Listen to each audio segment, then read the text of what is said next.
Alam semesta, tempat tinggal kita. Sebuah ruang yang seolah tidak memiliki batasan. Sesuatu yang seakan-akan tidak memiliki awalan maupun akhiran.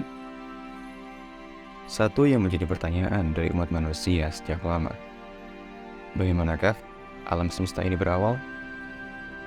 Bukankah segala sesuatu pasti memiliki awal? Kita, manusia, memiliki titik awal kehidupan yang bernama kelahiran. Begitu juga dengan hal-hal lainnya. Namun, jika semua memiliki awal, bagaimana dengan alam semesta? Apakah alam semesta juga memiliki titik awal hidupnya?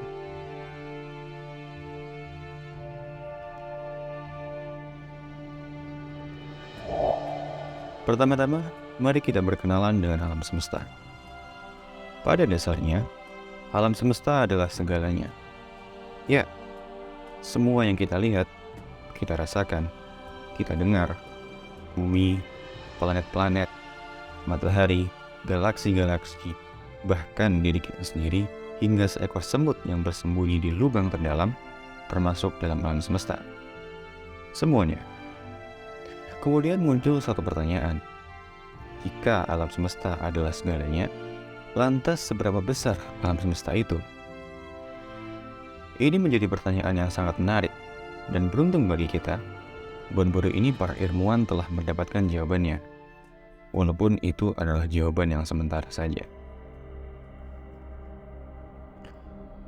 Seorang astrofisikawan asal Amerika bernama Ethan Siegel memperkirakan bahwa alam semesta yang saat ini bisa dilihat dan diobservasi oleh teknologi modern diperkirakan memiliki diameter sebesar 92 miliar tahun cahaya, yang jika dikonversikan menjadi satuan kilometer, kalkulator pun akan ikut kebingungan.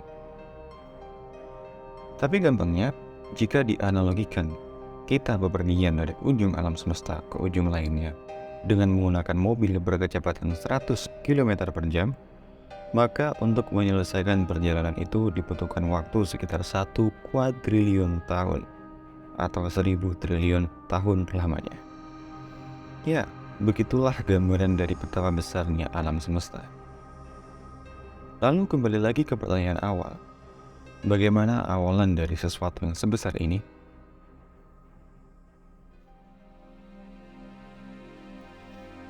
Pertanyaan itu telah menjadi salah satu pertanyaan terbesar dalam peradaban umat manusia. Pada abad ke-19, para filsuf beraliran materialisme mengatakan bahwa alam semesta ini tidak memiliki awal dan tidak memiliki akhir. Mereka juga berpendapat bahwa alam semesta ada dengan sendirinya. Namun, ternyata bukan hanya para filsuf yang berpendapat seperti demikian. Pada pertengahan abad ke-20, muncul sebuah teori yang mengatakan bahwa alam semesta berada pada keadaan yang tetap. Simpelnya, teori ini menganggap bahwa alam semesta tidak memiliki awal dan juga tidak memiliki akhir. Teori ini disebut sebagai steady state theory, yang dicetuskan oleh Sir Hermann Bondi, Thomas Gold, dan Sir Fred Hoyle. Sebenarnya pendapat dari Edwin Hubble yang mengatakan bahwa galaksi saling bergerak menjauhi satu sama lain telah membantah teori ini. Namun menurut steady state theory, saling menjauhnya galaksi bukanlah suatu indikasi dari alam semesta yang mengembang.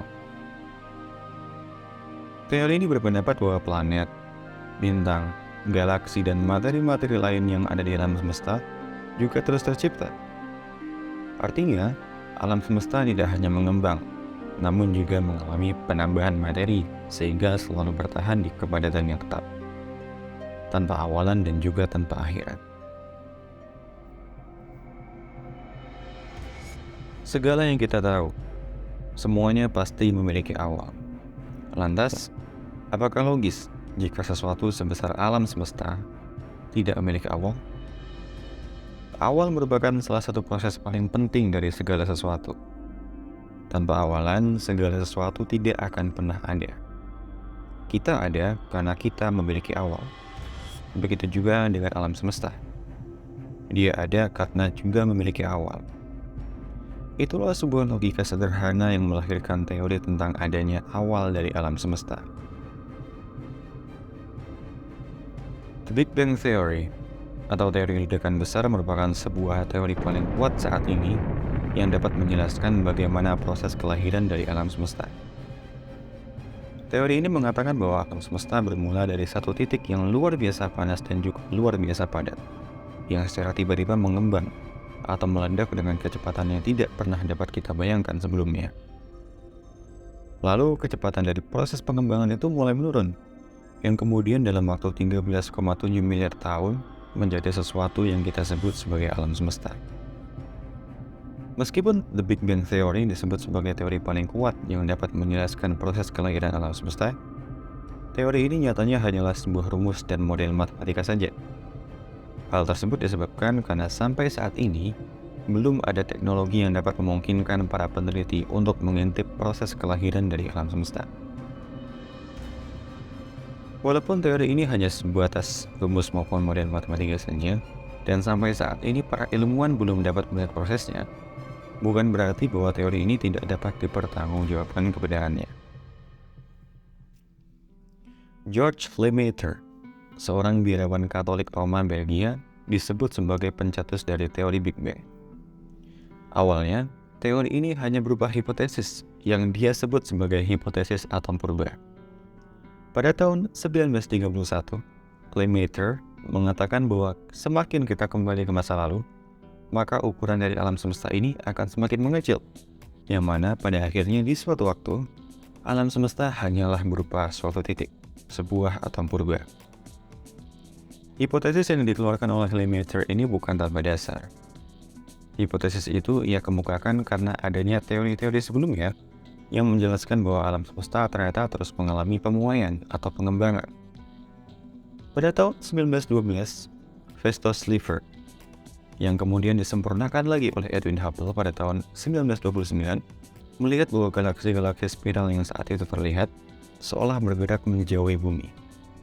Kemudian ada Alexander Friedman, seorang kosmolog dan juga matematikawan asal Rusia, yang juga mengatakan hal yang senada. Friedman mencoba menurunkan persamaan Friedman dari persamaan relativitas umum Einstein yang menunjukkan bahwa alam semesta mungkin tidak berbentuk statis, tetapi alam semesta selalu mengembang. Bisa dibilang, teori-teori itulah yang membuat Lemaitre berpikir, apabila alam semesta terus mengembang seiring berjalannya waktu, maka itu artinya alam semesta akan terus menyusut jika kita memundurkan waktu. Yang pada akhirnya, di suatu waktu, alam semesta hanyalah berupa suatu titik saja. Awal. Sesuatu yang penting namun seringkali dilupakan. Secara logika, segala sesuatu termasuk alam semesta pasti memiliki awal. Dan suatu saat nanti juga pasti akan memiliki akhir. Sebuah logika sederhana yang akan sangat masuk akal jika dipikirkan. Namun, apakah Tuhan yang memiliki andil dalam proses lahirnya alam semesta? Sayangnya, sains tidak bisa menjawab pertanyaan itu.